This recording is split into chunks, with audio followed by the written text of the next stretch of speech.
In present time, we see that the monsoon have came. देख रहे हैं कि मानसून इस समय आ चुका है और नॉर्दर्न इंडिया में मानसून काफ़ी ज़्यादा भयानक स्तर पर बारिश हो रही है, जिसकी वजह से बाढ़ जैसी स्थिति उत्पन्न हो गई है और काफ़ी नदियों में बाढ़ आ ही गई है। हम देखते हैं कि नॉर्दर्न इंडिया और वेस्टर्न पार्ट में बाढ़ क्यों आई है। What is the main cause, what is the this extraordinary phenomena of the Indian monsoon. So here we will discuss about the monsoon, what is the Indian monsoon and their theory and concept. Welcome to our channel Satyavan Anand. Here we will discuss about Indian monsoon. अगर हम बात करें Indian monsoon की, तो भारत की climate है, the climate of the India is tropical monsoon type and the word monsoon के originated from the Arabic word mausim and also Malayan word monsoon which have same meaning season। यानी अगर देखा जाए तो भारत में अरेबिक वर्ड और के मौसम और मलयन वर्ड जो है मॉनसून से ये मानसून शब्द की उत्पत्ति होती है। बट अगर देखा जाए ओरिजिनली अरब ट्रेडर थे, they are actually trading with the Indian from the very initial period, बहुत शुरुआती दौर से ही, जब हम जानते हैं करीब करीब वो बहुत समय पहले से ही व्यापार करते हैं। तो उन्हें व्यापार करने के लिए वहाँ जब ये भारत आते थे तो उनके लिए यहाँ पर ट्रेड करने के लिए पाल वाली नाव लेकर आते थे। तो पाल वाली नाव चलाने के लिए विंड की आवश्यकता होती थी, तो वो उसी के अनुसार इंडियन सीजन में जो रिवर्सल ऑफ विंड था उसी के अकॉर्डिंग वो आते थे और जाते थे। उन्होंने ही यहाँ के जो क्लाइमेटिक सिस्टम था उसे मानसून का नाम दिया। तो here we see that there are two types of the monsoon, winter monsoon and summer monsoon. What is the winter monsoon? Winter monsoon is actually north east to south west flow of the trade wind. Actual में होता यह है कि जब जाड़े का मौसम भारत में होता है अक्टूबर से मार्च का महीना, तो वहाँ पर कॉन्टिनेंटल मास शेल्फ जो एशिया है, हमारा एशिया कॉन्टिनेंट है, वहाँ पर उस समय ठंडा होता है। तो ऐसे due to cold temperature high pressure generate होता है और समुद्र में जो रिलेटिवली कम ठंडा होता है वो गर्म होता है, जिसकी वजह से वहाँ पर हाई टेम्परेचर लो प्रेशर हो जाता है। तो हाई प्रेशर कॉन्टिनेंट पर है, लो प्रेशर ओशन में है, इसलिए वहाँ से एक है हमारे पास विंटर मानसून जनरेट हो जाता है। सेम थिंग रिवर्स हो जाता है समर मानसून में। यानी समर मानसून में हम देखते हैं कि जब मार्च से अप्रैल से सितंबर का महीना है तो हमारे जो लैंड मास है वो काफ़ी ज़्यादा तेज़ी से गर्म हो जाते हैं। एयर वहाँ से गर्म होकर के ऊपर उठती है, इवेपोरेशन बहुत ज़्यादा होता है, उस वजह से वहाँ पर जो एयर होती है वो मॉइस्चरस होती है। इसलिए ये एयर जब हमारे पास चलती है यहाँ पर ये क्या होता है, लैंड सरफेस से एयर उठा आसमान में गया, वो एक्चुअली में ट्रोपोपाज पर जाता है और फिर वहाँ से ठंडा होकर के वो वापस आकर के समुद्र में उतर जाता है। लेकिन यहीं से एक ट्रेड विंड चलती है जो ऑस्ट्रेलिया यानी south south east Indian ocean से चलती है और ये जाती है इक्वेटर पर। इक्वेटर पर ये क्या करते हैं, वहाँ से ये फेरल्स लॉ को फॉलो करते हुए अपने राइट डायरेक्शन में मुड़ जाते हैं और यही साउथ वेस्ट मानसून बन करके समर मानसून में भारत बारिश करता है। इसके बारे में थोड़ा आगे और देखें। अगर बात की जाए तो मानसून एक्चुअल में एक स्पेसिफिक फिनोमेना है और ये जो है इसका एक स्पेसिफिक फिनोमेना है कि प्रोमिनेंट कहाँ पर होता है। एक्चुअल में tropics of Capricorn, tropics of cancer के बीच में ही पाया जाने वाला एक फिनोमेना है, वो भी लैंडमास के ईस्टर्न साइड पर। बट हम देखते हैं कि जो मानसून है ये चाइना, कोरिया और जापान में भी पाया जाता है। इसका मतलब है कि इसकी एक प्रोमिनेंट फिनोमेना तो है कि ये दोनों ट्रॉपिक्स के बीच में पाया जाएगा, लेकिन इसका एक हार्ड एंड फास्ट रूल नहीं है। अगर हम बात करें मौसम की, मानसून की, तो ये एक्चुअल में कॉम्प्लेक्स मेट्रोलॉजिकल फिनोमेना है और इसके लिए बहुत सारे कॉन्सेप्ट दिए गए, थियरी दिए गए, but these are actually interrelated and some are not interrelated, but finally they all explain individually and we correlate between them. So expert of the meteorology have developed a number of concepts about the origin of the monsoon. तो monsoon के बहुत सारे concept generate किए गए. उनमें से जो पहला कॉन्सेप्ट है या यूँ कहा जाए कि जो ओल्ड कॉन्सेप्ट है, हमारे पास वहाँ पर दो कॉन्सेप्ट निकल करके आते हैं. पहला है ओरिजिन ऑफ द मानसून का कॉन्सेप्ट, क्लासिकल और थर्मल कॉन्सेप्ट, एंड सेकंड है मॉडर्न और रिसेंट कॉन्सेप्ट. तो हम दोनों ही कॉन्सेप्ट को एक एक करके यहाँ पर देखते हैं. अगर बात की जाए थर्मल कॉन्सेप्ट, तो heli he was a noted astronomer hypothesized that primary cause of the annual cycle of Indian Ocean circulation was the differential heating effect of the land and mass. He said that the distribution of the land mass at the surface of the earth is heterogeneous in nature and it is not homogeneous, so that the distribution of different places at different places the mass continental mass are different, so their heating effect is also different, due to which there are a pressure gradient created. तो उनका कहना था कि जो हमारे मास हैं ये 29% भूमि पर तो कॉन्टिनेंट हैं, लेकिन वो उनका डिस्ट्रीब्यूशन अलग अलग होने की वजह से इनके जो है डिफरेंशियल हीटिंग हो जाती है. उसी के डिफरेंशियल हीटिंग की वजह से जो प्रेशर डिफरेंस क्रिएट होता है और प्रेशर ग्रेडियंट होता है. प्रेशर ग्रेडियंट की वजह से ही एयर का सर्कुलेशन होता है, वहीं से जो वायु है, एयर है, मूव करती है, तो उसमें मॉइस्चर होता है तो बारिश होती है. अगर हम बात करें आगे, वो कहते हैं एक्चुअल में मानसून क्या है, it is an extended land bridge and sea bridge at a large or enormous level. So if we consider that it is a since land bridge and sea bridge is a local phenomenon, but if we extend it at enormous level, then it will be feel that it is in monsoon. तो monsoon को उन्होंने ऐसा consider किया है कि ये land bridge या सी bridge की तरह. अगर हम बात करें विंटर सीजन, तो विंटर सीजन की जैसा कि हमने कहा कि काफ़ी ज़्यादा रैपिडली कूलिंग होती है. तो सराउंडिंग ओशन जो है वे बहुत ज़्यादा कूलिंग नहीं होती है, तो कंपेरेटिवली वार्म होते हैं. अब इसकी वजह से क्या होता है कि जो रिलेटिवली वो कम ठंडे हैं या वार्म हैं, इस वजह से लैंड मास पर हाई प्रेशर और समुद्र में in ocean there will be a low pressure generated, due to which the pressure gradient created from the land to the sea. इस सिचुएशन को हम देखते हैं.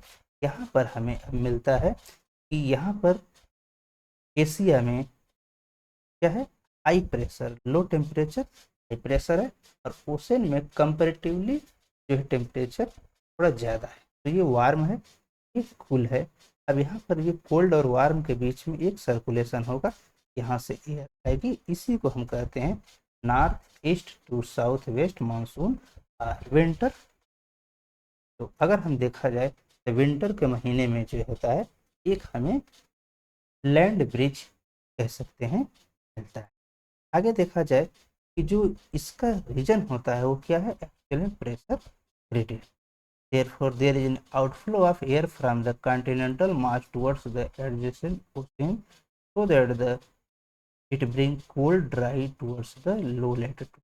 अब यहाँ पर एक बात ध्यान रखने है, at the continent, since in the winter season there are very low temperature and there is wind is cold and no moisture. If there is a dry condition found in which no moisture, so when these wind are outflow towards the ocean or towards the low latitude, there will be no rainfall.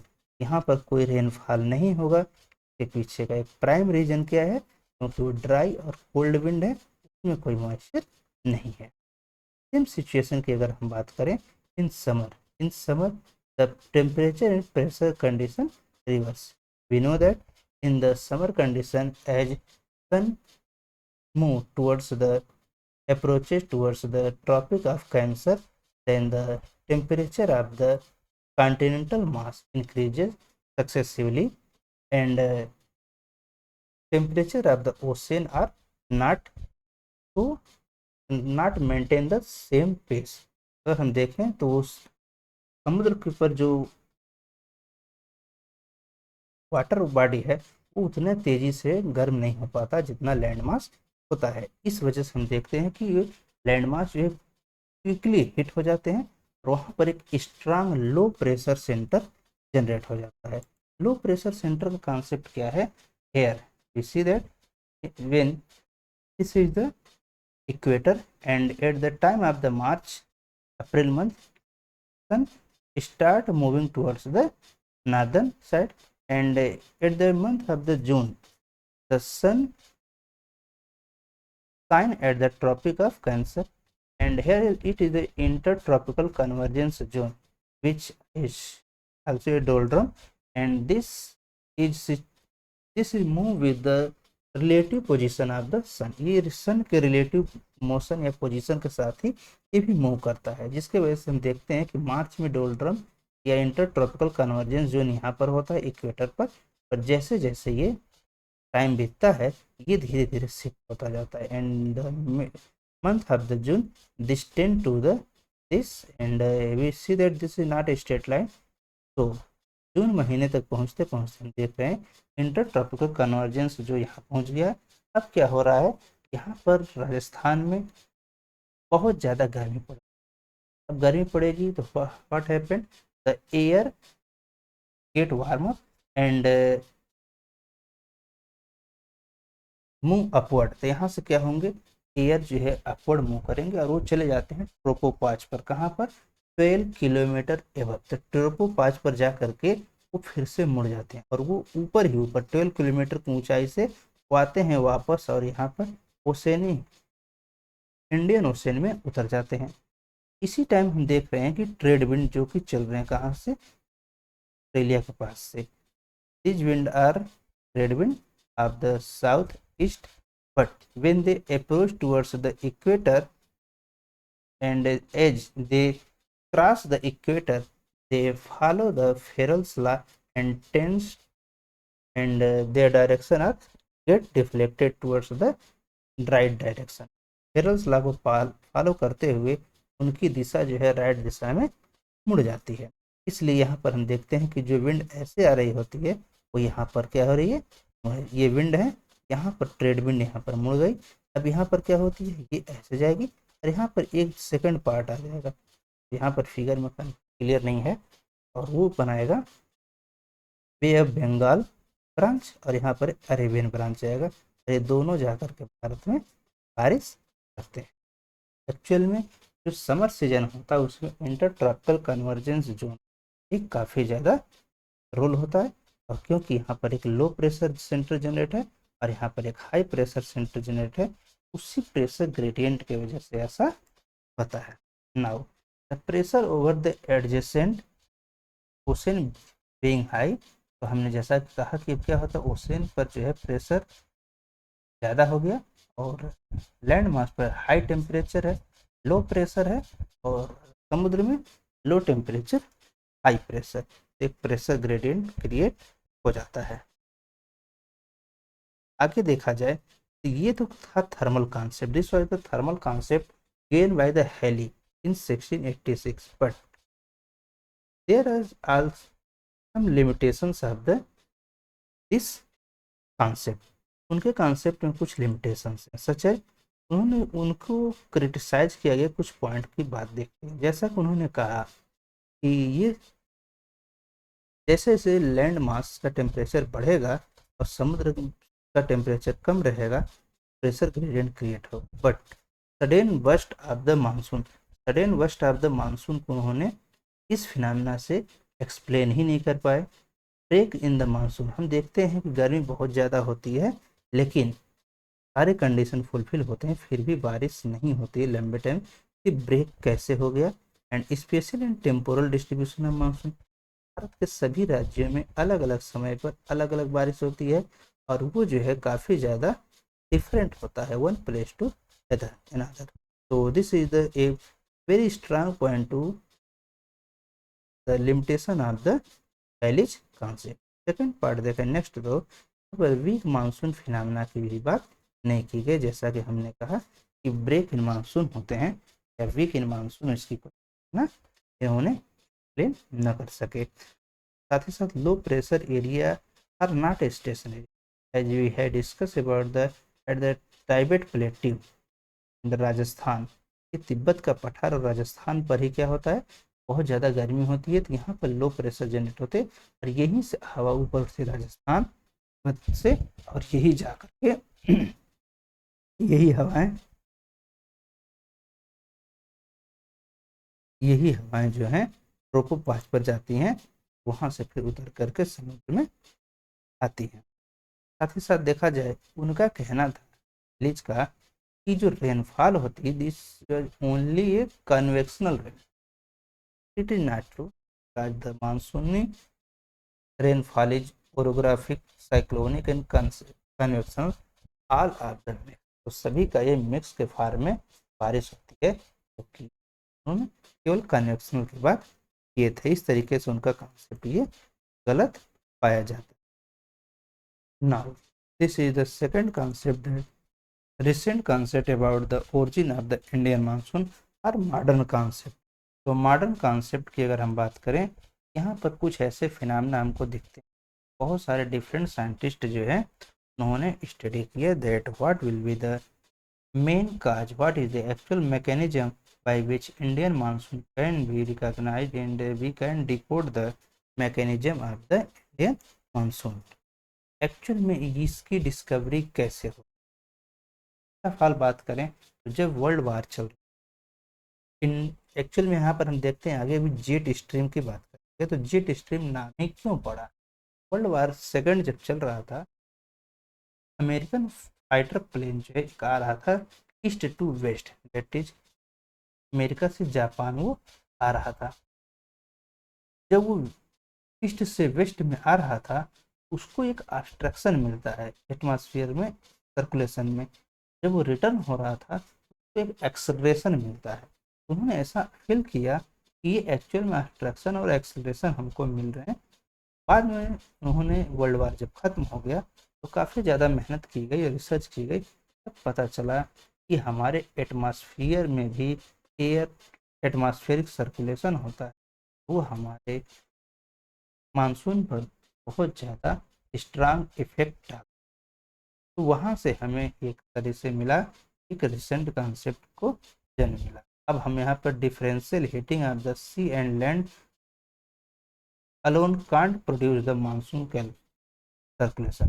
कह सकते हैं कि जो differential heating की बात की गई या जो heterogeneous distribution of the land mass की बात की गई, वो यहाँ पर फुलफिल नहीं है। यहाँ पर हमको अन्य कुछ कॉन्सेप्ट भी मिलेंगे, जैसे कि Himalayas and Tibetan Plateau as a physical barrier and a source of high level heat circulation of upper air jet stream in the troposphere, existence of upper air circumpolar wind over north and south pole in the troposphere, and the occurrence of INSO, El Nino and southern oscillation in the South Pacific Ocean, Walker Shale in Indian Ocean, Indian dipole. So these are the some concepts are new recent concept by which the Indian monsoon can be explained, and we will try to explain by each phenomena, but these all phenomena are not clearly interrelated to each other. Yeah, also related to each other some point of time, but not actually 100%, but also these are the not final and actually ये इससे हम पूरी तरीके से define अभी भी monsoon नहीं कर सकते हैं इस प्रिंसिपल के अकॉर्डिंग। आइए हम देखते हैं role of the Himalaya and the Tibetan plateau. अगर हम बात करें हिमालय और टाइबेटन जो प्लेट्यू है तिब्बत का पठार, इनका एक बहुत बड़ा रोल होता है मानसून। 1970 में एक रिसर्च हुआ, तब वहाँ पर पाया गया कि जो तिब्बत का पठार है टाइबेट प्लेट्यू है, ये काफ़ी ज़्यादा मानसून सर्कुलेशन में का इफेक्ट है।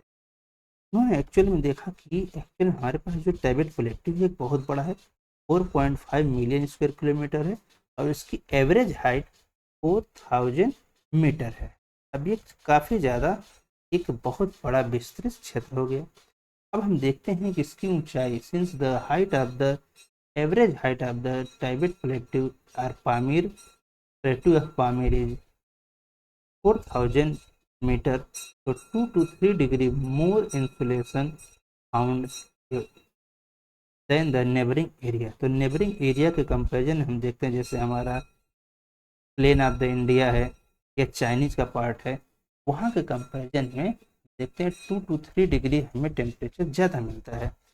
वहाँ पर कहाँ? टाइबेट प्लेटू पर।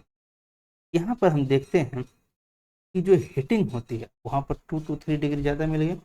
वहाँ से क्या हुआ, वो हीटिंग को एक क्लॉकवाइज एयर सर्कुलेशन जनरेट हो जाता है। कहाँ पर? ट्रोपोस्फियर में। तो ट्रोपोस्फियर में एक क्लॉकवाइज, घड़ी की सुइयों की दिशा में, यानी जब क्लॉकवाइज मूवमेंट होता है उसे हम क्या कहते हैं? Northern hemisphere. In northern hemisphere the clockwise air circulation is called anti cyclone. वहाँ पर हम देखते हैं एक एंटी साइक्लोन के फिनोमेना जनरेट होती है। अगर हम देखें जो जेट हैं जिसकी डिस्कवरी अमेरिकन फाइटर प्लेन ने किया था, उन्होंने देखा कि जब जेट आता है ये टाइबेट प्लेटू पर टकराने पर यहाँ पर 2 टुकड़ों में बढ़ जाता है। एक वेस्टर्न जेट स्ट्रीम बनता है और ये जो कि टाइबेट प्लेटू के नॉर्दर्न साइड से पास होता है, और ये क्या है? क्लॉकवाइज डायरेक्शन में मूव करता है। सेकंड वेस्टर्न जेट प्लेट जो जेट स्ट्रीम जो है विंटर का, वो क्या करता है? एंटी क्लॉकवाइज मूव करता है। इस तरीके से हम देखते हैं हमें यहाँ पर टाइबेट प्लेटू काफ़ी ज़्यादा इफेक्ट डालता है। यहाँ पर एक दूसरे फिगर से हम इलिस्ट्रेट कर सकते हैं कि यहाँ पर जो आ रहा है ये कहाँ है? हिमालय के southern, that is Indian sub continent के पार्ट से। यहाँ से जब ये मूव करता है ये ऐसे मूव किया, यानी ये यहाँ से ऐसे मूव कर रहा है एंटी क्लॉकवाइज। इन नॉर्दर्न हेमिस्फीयर में अगर एयर सर्कुलेशन एंटी क्लॉकवाइज हो, उसे हम क्या कहते हैं? ये एक साइक्लोन को जन्म दे रहा है। साइक्लोन में इसका प्रेशर जो है ऊपर है, प्रेशर जो ग्राउंड पर होता है हाई होता है और ऊपर लो होता है।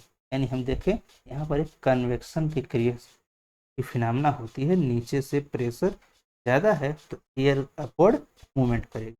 सेकेंड पार्ट हम देखते हैं कि ये जो प्लेट्यू है इसके नॉर्दर्न पार्ट से आती है विंड जो जेट स्ट्रीम है, और ये क्या करती है? ये क्लॉकवाइज डायरेक्शन में मूव करती है। यानी हम देख सकते हैं क्लॉकवाइज डायरेक्शन में मूव करने सकती है। और इंडियन इंडियन नॉर्दर्न हेमिस्फीयर की बात की जाए, in northern hemisphere the air circulation, if the direction of the air circulation is the clockwise then it is called the anti cyclone.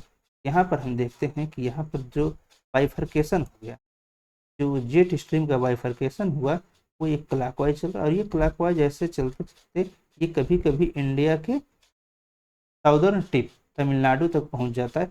यहाँ पर हम देखते हैं कि यही विंड यहाँ पर चल करके आगे ईस्टर्ली जेट स्ट्रीम बन जाता है। यानी वेस्टर्ली जेट स्ट्रीम ही बाइफर्केट होने के बाद उसका क्लॉकवाइज मूवमेंट जो एयर सर्कुलेशन है, that parts become the easterly jet stream. तो here this become easterly jet stream is the westerly jet. इस तरीके से हम देखते हैं एयर का बाइफर्केशन हो गया। वहाँ पर हमें एक अलग ही फिनोमेना मिली। वहाँ पर क्या होगा? वहाँ पर एक्चुअल में होगा ये कि जहाँ पर ये सिचुएशन है एंटी साइक्लोन। एंटी साइक्लोन क्या होता है? प्रेशर लो होता है, प्रेशर लो है और नीचे प्रेशर हाई है, वहाँ पर एयर डिसेंड होंगे, एयर उतरेंगे, लेकिन वो कोल्ड हैं, ड्राई हैं, इसलिए कोई बारिश नहीं होगा, मौसम क्लियर होगा और वहाँ पर स्टेबिलिटी मिलेगी। But in the cyclonic region the pressure is high and atmosphere pressure is the low. Atmosphere में प्रेशर लो होता है, ग्राउंड पर ज़्यादा होता है, हाई होता है, इसलिए यहाँ पर ये बहुत ज़्यादा प्रेशर ग्रेडियंट क्रिएट करेगा, वहाँ से मॉइस्चर गेन करेगा और ये ऊपर उठकर चला जाएगा।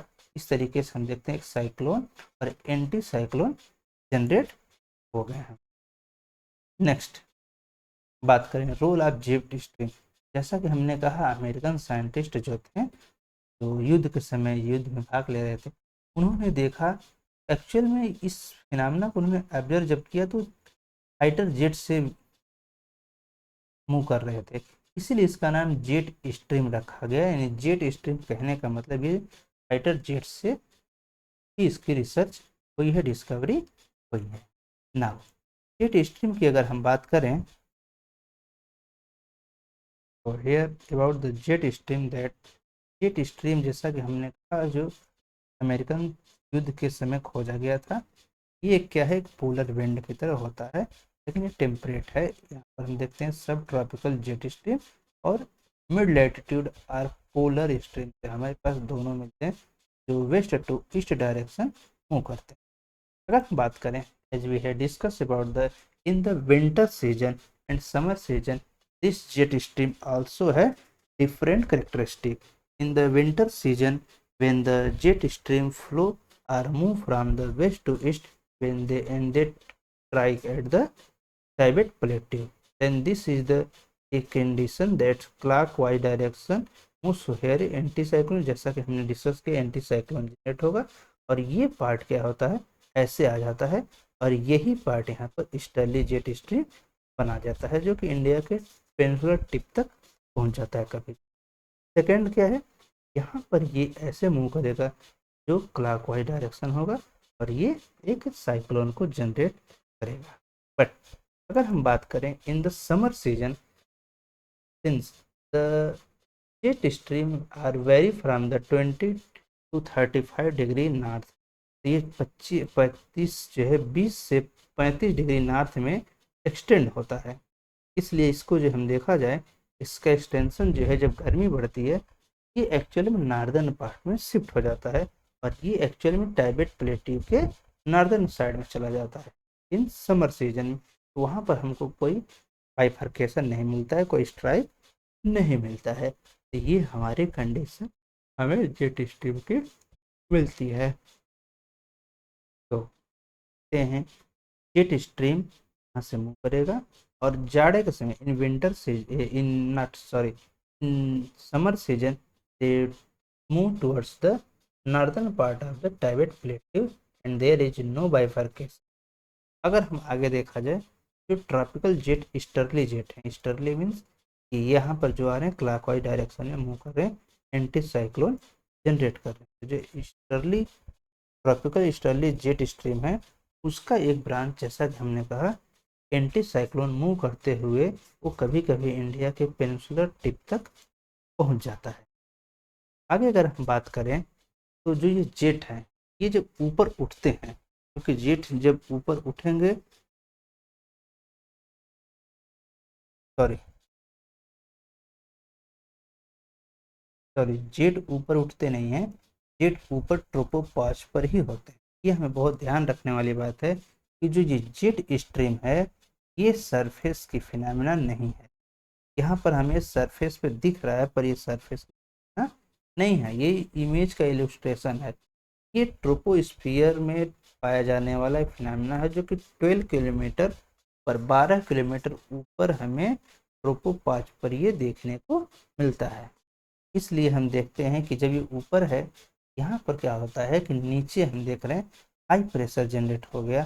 जब नीचे हाई प्रेशर जनरेट होता है विंटर सीजन में, तो हम यहाँ से देखते हैं कि ये डिसेंड होता है, जेट स्ट्रीम इंडियन ओशन में उतर जाती है और इस फिनोमेना का जो होते हैं, क्योंकि हाई प्रेशर उस समय होता है, एक मिनट, समर के टाइम में हाई प्रेशर होता है, इसलिए वहाँ जेट स्ट्रीम डिसेंड होती है, इसे हम मैस्क्रेनी हाई भी कहते हैं। It is from it's from this high pressure cell that the onshore wind start blowing towards the thermally induced low pressure area developed in the northern part of the Indian continent. गर्मी के मौसम में क्या होता है, वहाँ पर समुद्र में जो है प्रेशर हाई है, वहाँ पर जेट स्ट्रीम डिसेंड होती है, उतरती है और फिर वो ट्रेड विंड बन करके कंटिनेंट के पार्ट में मूव कर जाती है और मॉइस्चर गेन कर लेती है due to the very and hot and moisturous बन जाती हैं, तो वो वहाँ पर बारिश करती है। अगर हम देखा जाए ये गर्मी के मौसम में these are the low, actually में there are high temperature and very low pressure in this part. This is the ocean, here temperature is comparatively low and the pressure is high, so here is a gradient created. So due to pressure gradient ये south west monsoon originated. Now after crossing the equator such wind become the south westerly, तो हम देखते हैं south westerly monsoon कहलाते हैं। Actual में यहाँ से जब ये आते हैं, यहाँ पर हम देखते हैं यही मैस्करेनी हाई है, यहाँ पर ये कोल्ड रीजन। जब यहाँ पर जाते हैं, यहाँ पर फेरल्स लॉ का फॉलो करते हैं, क्योंकि फेरल्स लॉ कहता है कोई विंड आएगी तो वो ट्रेड विंड जो है नॉर्दर्न हेमिस्फीयर में राइट डायरेक्शन में डिफ्लेक्ट हो जाएगी, और अगर वो साउदर्न हेमिस्फीयर है तो लेफ्ट साइड में डिफ्लेक्ट हो जाएगी। इसके आगे हम देखेंगे the role of ENSO, that is air El Nino and southern oscillation, what have the effect of this on the Indian monsoon. Indian monsoon पर इनका क्या रोल है हम देखते हैं। एक्चुअल में अल नीनो होता है, what is the El Nino, it is the reversal of the normal condition in the Pacific Ocean sea surface. तो एक्चुअली हम देखते हैं जो पैसिफिक ओशन है पेरू कोस्ट पे, मतलब दक्षिण अमेरिका का पश्चिमी तट, पेरू कोस्ट पर जो होता है वहाँ पर कुछ एक्स्ट्रा ऑर्डिनरी नामना पाई जाती है। जैसा कि हम फिगर से देखें तो ये पेरू का कोस्ट, यहाँ पर थोड़ा ये अमेरिका है, अमेरिका है। ये नॉर्मल कंडीशन क्या होती है, what is the normal condition, these are comparatively or relatively cold, sometime 1 degree 2 degree and sometime 5 degree cold. तो here due to cold water pressure high, और यहाँ पर क्या होती है गर्मी होती है। ये हमारा इंडिया है, इंडिया का पास है मतलब वेस्टर्न इंडियन ओशन, अरबियन सागर। तो वहाँ पर क्या होता है टेम्परेचर हाई है, इवेपोरेशन होता है, वहाँ पर मॉइस्चर लेकर के जो है विंड ऊपर उठती हैं, हवाएं ऊपर उठती हैं, वहाँ पर फिर इवेपोरेशन होता है, कन्वेक्शनल रेनफॉल, और फिर ये एयर इस तरीके से मूव करते हुए आ जाते हैं। But in El Nino condition at the coast of the Peru, the temperature of the ocean water increases, बहुत तेजी से रैपिडली इंक्रीज होता है, और कम से कम 4-5 डिग्री लगभग 5 डिग्री टेम्परेचर हाई हो जाता है। अब इस हाई होने की वजह से ये जो समुद्र हमारा था अरेबियन सी और वेस्टर्न इंडियन ओशन, ये पोर्शन जो है कंपेरेटिवली क्या होते हैं ठंडे हो गए, ये कोल्ड हो गए, कोल्ड होने की वजह से भी हॉट हो गए। यहाँ पर हाई प्रेशर नहीं, हाई टेम्परेचर लो प्रेशर हो गया, और यहाँ पर क्या हो गया low temperature high pressure generate हो गया। तो हम देख सकते हैं कि प्रेशर हाई होने की वजह से एक ग्रेडियंट जनरेट हो गया, जो कि अब इधर मुँह कर, और यहाँ से भी हमको कुछ यहाँ पर वेव आते हैं। अब हमारा जो बारिश पहले यहाँ हो रहा था कहाँ पर, कि अरब सागर में या वेस्टर्न इंडिया में हो रहा था, अब वो उठ करके middle of the Pacific ocean, Pacific ocean के बिल्कुल मिडिल में चला गया। अब बारिश यहाँ पर हो रही है। इस तरीके से देखा जाए तो बारिश पूरी समुद्र में हो रही है, और तटवर्ती क्षेत्र क्या है सूखा ड्राउट के शिकार होगा। ये अल नीनो कम से कम 5-6 साल में एक बार आता है, 6-7 साल में, और इसका इफेक्ट हमको बहुत ज़्यादा देखने को मिलता है। ये पैसिफिक ओशियन का एक कंडीशन है, लेकिन हम इसको डायरेक्ट कोरिलेशन जो है बैड मानसून के साथ नहीं कर सकते हैं। इसके पीछे का रीज़न ये है कि हम अगर ये कहें कि ये बैड मानसून को जन्म देता है, तो ऐसा हमें देखने को मिलता नहीं है, न ही बहुत अच्छे मानसून का नतीजा या बैड मानसून का होता है। अगर हम बात करें साउदर्न ऑसिलेशन की, एक सीसा पैटर्न है एटमॉस्फेरिक प्रेशर का, जो कि ईस्टर्न और वेस्टर्न पैसिफिक ओशन में जनरेट होता है 2 से 7 साल। जैसा कि हम देखें यहाँ पर एक जगह है हैती, और यहाँ पर एक जगह है डार्विन। तो हम यहाँ देखते हैं इन्हीं के बीच में जो है टेम्परेचर और प्रेशर डिफरेंस क्रिएट होता है। अल नीनो के टाइम पर हमने क्या कहा, at the time of El Nino the Peru coast, ये पेरू है, यहाँ पर पेरू है, पेरू कोस्ट जो होता है अल नीनो का इस समय में क्या हो रहा है, देख रहे हैं ये काफ़ी ज़्यादा गर्म हो जा रहा है और यहाँ पर ये ठंडा है। ऑस्ट्रेलिया में या एशिया में बिल्कुल कोल्ड कंडीशन है, जो ओसेनिक पार्ट है, और वहाँ पर कोल्ड होने की वजह से टेम्परेचर हाई है, प्रेशर कोल्ड होने की वजह से प्रेशर हाई है, टेम्परेचर लो है।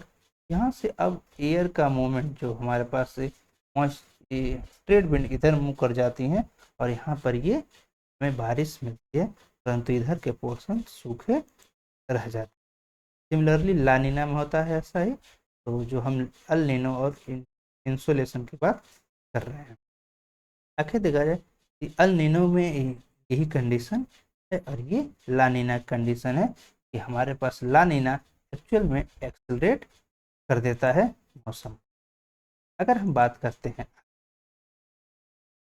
It is the measured with the southern ocean oscillation index by measuring pressure difference between the 2 point in the Pacific Ocean, Tahiti and Darwin. जैसा कि हमने कहा यहाँ पर ताहिती है, ताहिती और यहाँ पर डार्विन है, इन्हीं के बीच के जो है टेम्परेचर डिफरेंस को मेजर किया जाता है और वहाँ से हमें एक मिल जाता है इंडेक्स। इंडेक्स के हम हेल्प से आगे southern Indian southern oscillation index के हेल्प से हम आगे प्रेडिक्शन करते हैं। अगर हम बात करें नेगेटिव वैल्यू अगर आती है साउदर्न ऑस्लेशन इंडेक्स की, तो क्या मिलता है, हाई। नेगेटिव वैल्यू का मतलब high pressure over the north Indian ocean during the winter season and poor monsoon. अगर नेगेटिव वैल्यू आती है हमें क्या मिलेगा, बहुत ज़्यादा हमारा मानसून खराब होगा, क्योंकि यहाँ पर हमें क्या मिल रही है, विंटर सीजन में हाई प्रेशर मिलेगा। सिमिलरली अगर हम बात करें सोमालियन करंट की, जो कि डायरेक्शन के साथ वो भी चेंज होता है, ये सोमालियन करंट है जो जून से सितंबर यानी समर सोल्स्टिस जब भारत में गर्मी है उस समय हम देखते हैं इसकी मूवमेंट ऐसे होती है, लेकिन नवंबर दिसंबर में ये चेंज हो जाती है। तो कम्प्लीटली रिवर्सल कंडीशन हमको देखने को मिलती है। अगर हम देखें सोमालियन करंट जो है ये एक्चुअल में मूव करता है यहाँ से यहाँ पर, यानी साउथ वेस्ट मानसून जब चलता है वहाँ पर ये इसे मूव कराता है। इसको हम गल्फ स्ट्रीम से कंपेरिजन कर सकते हैं। देख सकते हैं कि सोमालिया जो है, सोमालिया करंट पर ये कहाँ से आ रही है, साउथ ईस्ट ट्रेड विंड। यहाँ पर इक्वेटर पर आने पर ये क्या हुआ, मुड़ गया, और हमारा डोल्ड्रम एक्चुअल में इस समय यहाँ पर ये लो लिखा है, ये लो पर डोल्ड्रम है और ये सन के साथ ही रिलेटिव मोशन कर रहा है। आगे देखा जाए, in exceptional years after every 6 or 7 years the low pressure area in western Arabian Sea become a high pressure. अब हम क्या देखते हैं कि 5-6 सालों के अंतराल पर जो वेस्टर्न पार्ट है यानी अरेबियन सी है इंडियन ओशन का, वहाँ पर लो प्रेशर एरिया जनरेट हो जाता है। जो पहले हो रहा था वहाँ पर 5-6 सालों में क्या हो रहा है, एक बार हाई प्रेशर जनरेट हो रहा है। ये रिवर्सल की एक कंडीशन है जो रिवर्स होने की वजह से मानसून को वीक कर देता है। आगे हम देखे जाए तो वाकर सेल आता है। जो रिसेंट कॉन्सेप्ट है उसमें हमारा एक वाकर सेल है, ये एक्चुअल में ये भी पैसिफिक ओशन से ही रिलेटेड है। अगर हम बात करें तो in world there are some atmospheric circulation about the east west atmospheric circulation over the tropical ocean region. जो ट्रॉपिकल ओशन रीजन है उनमें क्या होता है, ईस्ट वेस्ट डायरेक्शन में एयर सर्कुलेशन होता है, लेकिन हम यहाँ पर पैसिफिक ओशन में जो होता है उसे ही वाकर सेल कहते हैं।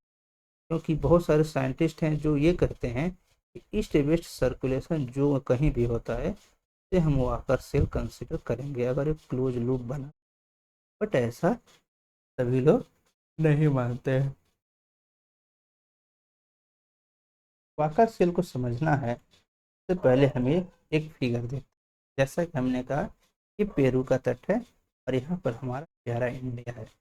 जब नॉर्मल कंडीशन यहाँ पर जो होते हैं प्रेशर हाई होता है, इधर प्रेशर लो होता है, यहाँ पर एक मूवमेंट होता है। लेकिन अगर हम देखा जाए ला नीना कंडीशन में, तो ला नीना कंडीशन में हम देखते हैं कि ये हमारे पास इस तरीके से यहाँ पर मॉइस्चर उठता है और यहाँ पर कन्वेक्शनल करंट फ्लो होती है, फिर वहाँ पर मॉइस्चर होने की वजह से बारिश होती है, ये ड्राई एयर नीचे उतर जाता है। सेकंड पोजीशन हम देख रहे हैं, ये भी इसी तरीके से हो रहा है। Here we see that यहाँ पर ला नीना कंडीशन में हमारे पास बारिश ज़्यादा होती है, जैसा कि हम जानते हैं। क्यों? क्योंकि हमारे जो कॉन्टिनेंटल मास है वहाँ पर टेम्परेचर हाई है परंतु प्रेशर लो है, और यहाँ पर टेम्परेचर लो है, प्रेशर हाई है। ये काफ़ी ज़्यादा डिफरेंस होता है, प्रेशर ग्रेडियंट की वजह से बारिश होती है। अगर हम बात करें इंडियन ओशन में जो वाकर सेल है, वहाँ पर इंडियन ओशन में ये प्रेशर एयर जो है डिसेंड करती है, जहाँ पर हाई प्रेशर होता है वहाँ पर ये उतरता है और फिर साउथ वेस्ट मानसून बन के सब कॉन्टिनेंट की तरफ फ्लो हो जाता है, यानी समर सीजन में। अगर देखा जाए तो ला नीना जो है एक्चुअल में ये वाकर सेल का एक ब्रांच है, जो कि उसे एक्चुअल में मानसून को स्ट्रांग ही बनाती है। यानी हम कह सकते हैं कि जो ला नीना कंडीशन है वो एक्चुअल में एक गुड मानसून को रिप्रेजेंट करता है।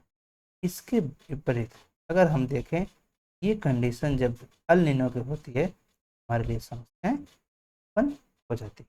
अगर आगे हम देखें, during appear of the El Nino और negative southern oscillation index, the ascending branch of the Walker cell shift to the central region of the Pacific Ocean from the west Pacific region। अब हम देखते हैं जब ये negative होता है, तो नेगेटिव होने के कंडीशन में क्या होता है कि ये जो हमारा सेल है, वाकर सेल इसे हम कहते हैं, ये यहाँ न होकर के इस शिफ्ट हो जाए, यानी जो अब ये है ये यहाँ आ जाएगा और ये यहाँ आ जाएगा और ये यहाँ आ जाएगा। इस तरीके से हम देखते हैं कि जो अल नीनो कंडीशन है, ये हमारे पास एक सेल तो होंगे वाकर सेल, लेकिन यहाँ पर ये क्या है, अब बारिश यहाँ पर न होकर के ऑस्ट्रेलिया, चाइना, कोरिया न होकर के ये मिडिल ओशन में हो जाती है, जिससे कि पानी बर्बाद हो जाता है और काफ़ी ज़्यादा वीक हम मानसून फील करते हैं।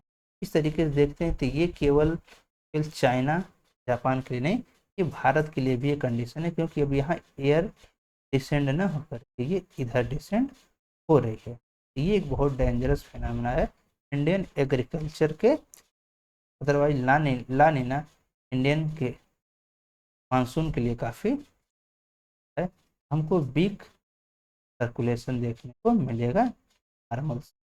अगर हम देखें वाकर सर्कुलेशन में, तो ये एक्चुअल में अल नीनो वाली कंडीशन है। जैसा कि हमने कहा, पेरू कोस्ट से ये टेम्परेचर हाई है, सॉरी टेम्परेचर लो है और यहाँ टेम्परेचर हाई है। यहाँ से करंट मूव करेगी ट्रेड विंड और यहाँ पर जाएगी, ये यहाँ पर इवेपोरेशन होगा, बारिश होगा। वहीं अल नीनो के केस में ये करीब करीब 5 डिग्री सेल्सियस तक ज़्यादा गर्म हो जाता है और इसलिए यहाँ पर क्या होता है, बारिश जो है अब यहाँ हो रही थी वो India, Sri Lanka, Indonesia, China, Japan में न होकर के वो मिडिल पैसिफिक ओशन में होने लगता है, इसलिए हमारे देश में सूखा पड़ने की स्थिति उत्पन्न हो जाती है। अल नीनो हम देख रहे हैं कि एक साइकिल चल रही है और बारिश हमारा इधर नहीं हो रहा, यानी इंडिया में नहीं होता। नेक्स्ट है Indian Ocean dipole. Indian Ocean dipole क्या है?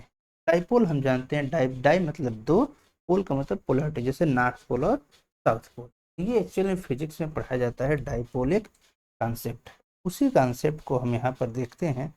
इंडियन डाइपोल को हम इंडियन नीनो भी कहा जाता है या कपुल्ड ओशन एटमॉस्फेरिक फिनोमेना भी से कहा जाता है। आइए देखते हैं ये क्या चीज़ एक्चुअल में देखा जाए। It is defined as the difference in the sea surface temperature between two area or pole. Here we say that area is just like a pole, hence dipole. तो western pole in the Arabian Sea and western Indian Ocean and the eastern pole is the eastern Indian Ocean are in south of Indonesia.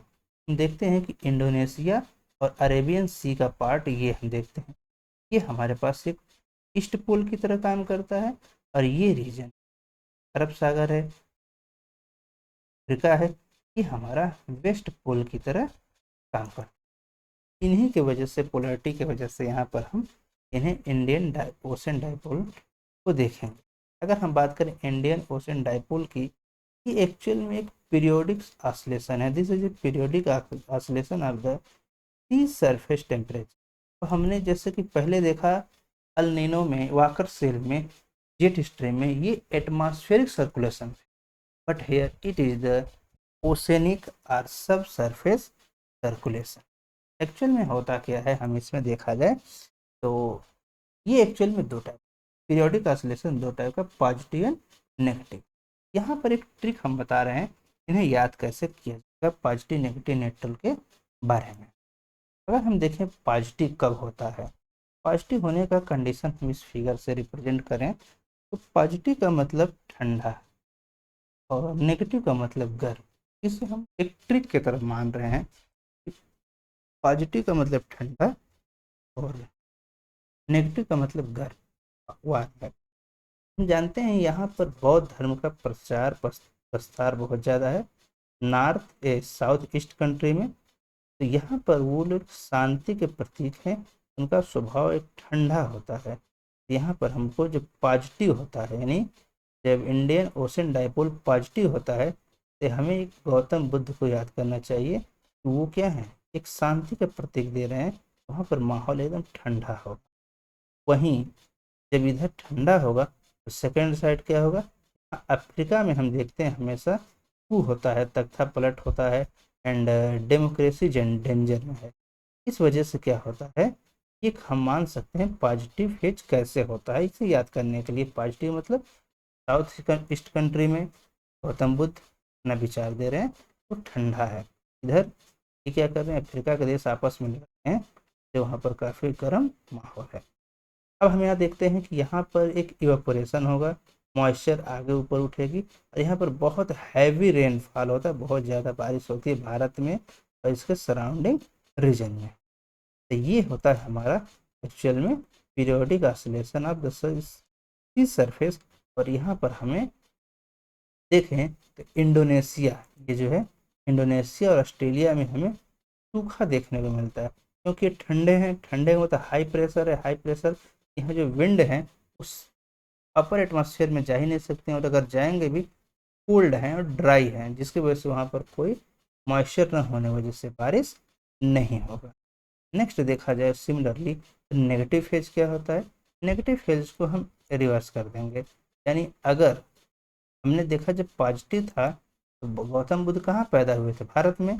वहाँ पर हम देख रहे हैं कि positive हैं कहाँ पर, साउथ ईस्ट एशियन कंट्री में उनके फॉलोअर हैं। तो भारत में बारिश हो रही है, जब वही सारी एनर्जी नेगेटिव में बदल जाती है तो हम देख रहे हैं कि जो इंडोनेशिया ऑस्ट्रेलिया का रीजन है वो काफ़ी हॉट हो जाए। नेगेटिव का मतलब चक्र उलट गया, अब साउथ ईस्ट एशियन कंट्री भी गर्म हो गए, और अफ्रीका जो कि हमेशा झगड़े में रहता है वो ठंडा हो गया।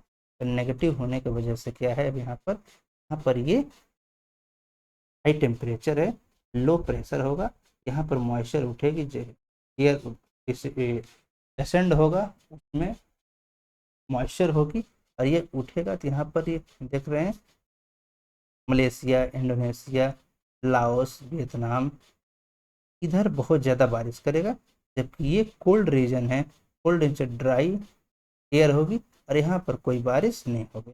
यानी जब पॉजिटिव फेज आएगा भारत में बारिश होगी, और जब नेगेटिव फेज आएगा में सूखा पड़ जाएगा, ये कंडीशन है।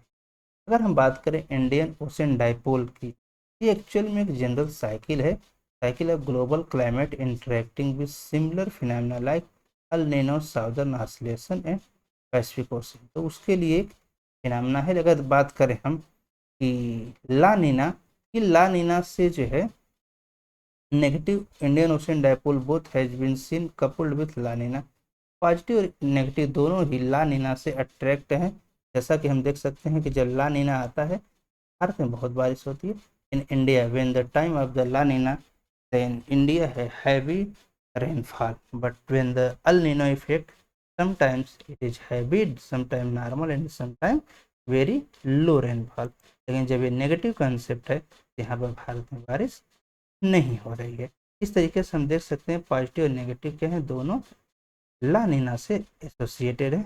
हाँ, इनका कोई डायरेक्ट रिलेशन इनसो से नहीं है, परंतु फिर भी इनका इफेक्ट पड़ता है। आगे देखा जाए, the Indian Ocean dipole also affect the strength of monsoon over Indian sub continent. तो ये इंडियन सब कॉन्टिनेंट पर बिल्कुल असर डाल रही हैं। और positive Indian Ocean dipole which is associated with warm sea surface temperature of western Indian Ocean is favourable for monsoon in Indian sub continent. जैसा कि हमने कहा पॉजिटिव जब है यहाँ पर हॉट है, यहाँ पर एयर क्या होगा, ऊपर उठेगा, मॉइस्चर होगी और वो बारिश करेगा। तो ये हम देखते हैं कि जो इंडियन डाइपोल ओशन डाइपोल का पॉजिटिव फेज है इंडिया के लिए काफ़ी ज़्यादा फेवरेबल है, इंडियन सब कॉन्टिनेंट काफ़ी ज़्यादा क्रिएशन देता है, मानसून अच्छा रहता है। तो ये था हमारा इंडियन मानसून का मैकेनिज्म, और आगे हम और भी वीडियो बनाएंगे। Thank you for watching this video.